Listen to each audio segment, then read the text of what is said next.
Da mogu postati nevidljiva, vjerojatno bi radila neke gluposti i ljudima bi, ne znam, uzimala kišobran na cesti ili bi im škakljala. Tek toliko da ne znaju da sam to ja. Da mogu biti nevidljiva, vjerojatno bi ih špionirala druge ljude. Vjerojatno bi zezala ljude u okolo, onako uzimala im stvari i onda ih zezala kao da je to neki duh ili tak nešto. Pa ne znam, došla u školu, uzela dnevnik svog razreda i svima zaključila petice.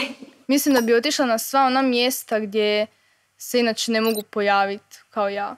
Pratila bih neke ljude koji su mi zanimljivi, kao ne znam, karakter ili ne znam, neke zanimljive ljude iz sve okoline kojima bih željela doznati više. Sjela bi u avion i otišla svugdje na putovanje po svijetu. Prisluškivao bi svoje najbolje prijatelje da vidim što zapravo misle o meni. Išla bi u neke države, naprimjer kad idem na aerodrom, samo bi prošla, ne treba ništa.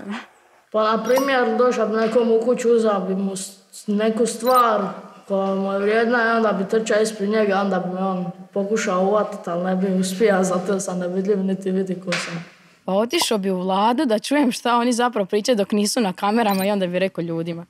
Pa na primjer kad bi se moja mama počela derati na mene zbog nečega, vikati, valjda bi samo nestala odjedan put.